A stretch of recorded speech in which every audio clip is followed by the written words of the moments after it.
Hey, what is up guys, MKBHD here, and this is the newest iPhone. It's a couple months later, and this is the review.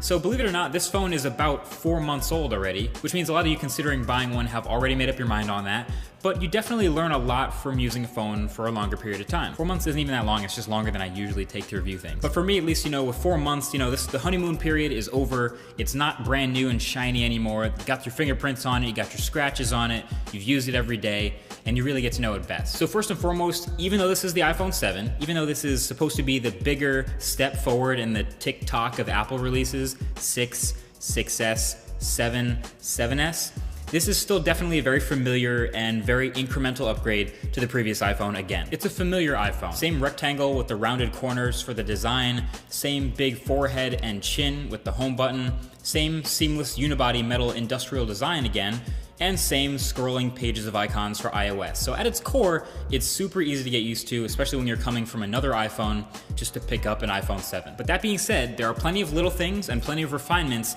that all add up to make a much better phone than you had last year. So on the outside, the improvements are more minor. A little design tweak from last year. The antenna bands are gone and the back looks a little bit cleaner. But it's definitely still an iPhone, there's no mistaking that. So if you want to mess with the design a little bit more, you can maybe put a skin on it like I showed in my daily driver video. But this design, as stale as it may seem, is iconic and very familiar. So we still have some of the biggest bezels in any smartphone. That is a bit annoying when you have the white bezels. But that's so you can still have this home button for at least one more year. And speaking of the home button, it's now not a physical button anymore, but it's more of like a force touch trackpad. It doesn't actually move, it's just a still piece of glass, but it's pressure sensitive. So when you press it, it works and the taptic motor makes a click and it makes it feel like you're pressing a button. And it's really convincing, I'd say. It's really easy to get used to. It used to be weird when you're like pushing it on a table and it doesn't really work with gloves, but I'm 100% used to it now. I'm actually totally cool with this home button.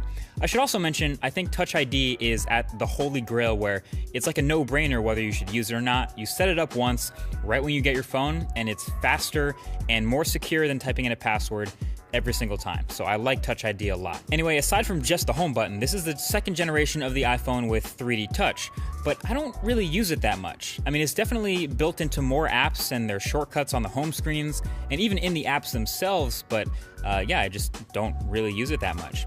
One thing I do have to say though is something the iPhone doesn't get enough credit for. The iPhone has the best vibration motor in any smartphone, period. And I'm talking about the Taptic engine. Like, this phone literally feels like it's tapping you on the wrist or in your pocket or in your hand when you get a notification. It's awesome, so I love the Taptic engine, it's really good, and Apple clearly knows this because they're using it in way more parts of iOS animations now. So like the notification shade bouncing off the bottom of the screen, that type of thing, or control center bouncing up, or really just any bouncing anywhere in iOS. It always clicks so the phone feels like it's bouncing. Anyway, one of the biggest changes on the outside is it's now officially a waterproof phone. So the iPhone 7 is IP67 rated, which means you don't have to worry about dropping it in or near water anymore, and you can just take underwater photos and videos if you want. Basically, the phone should survive water exposure now. But other than that, the displays on the iPhone 7 are still pretty good, nothing crazy or amazing. Still has great color reproduction. But the one thing that's killing me, and it's not just me, it's tons of people obviously, about the outside of the phone is the lack of a headphone jack. Basically, Apple is clearly aiming for an entirely portless, wireless iPhone in their future. So in that process, they're removing the headphone jack and starting to push wireless audio. Super aggressive? Yes. Super forward thinking? Yes.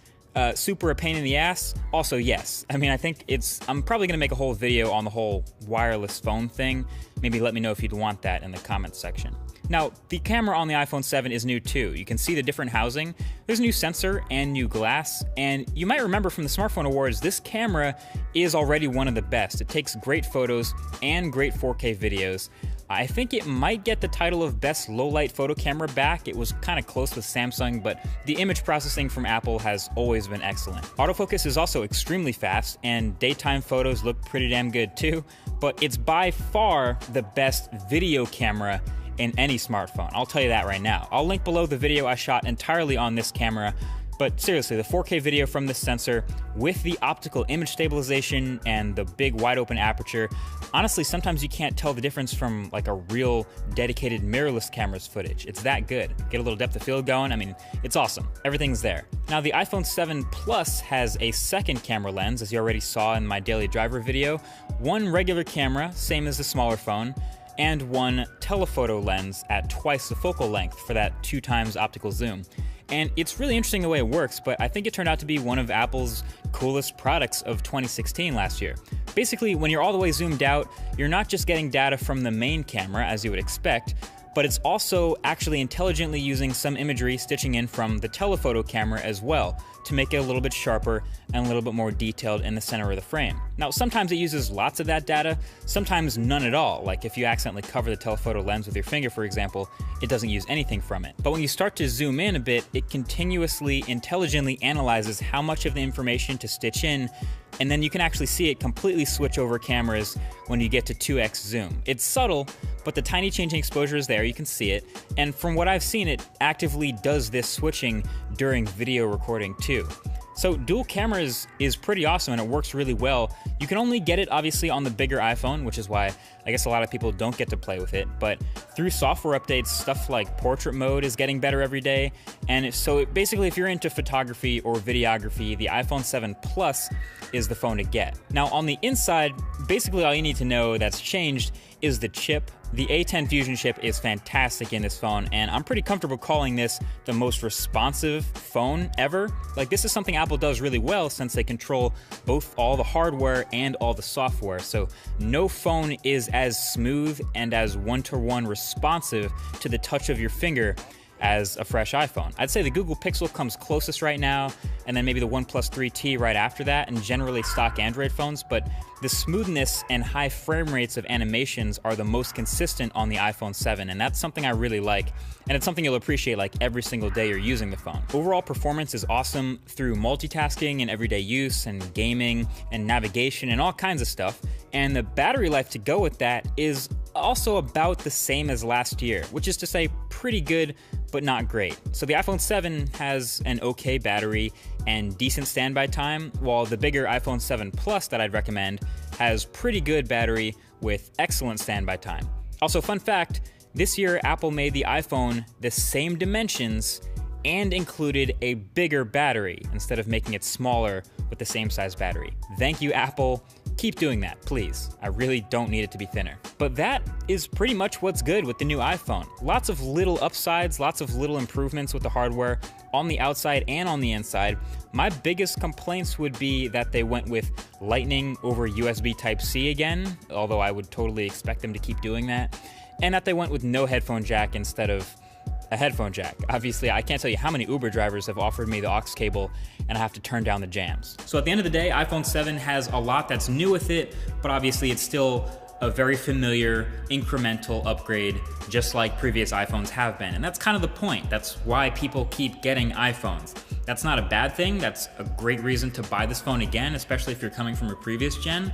But I think that this year, you're gonna see a lot more big improvements with the 10th generation iPhone or the iPhone 7S or the iPhone X. Whatever they end up calling it, that's the one I'm most excited for. Until then, that's been it. Thank you for watching, and talk to you guys in the next one. Peace.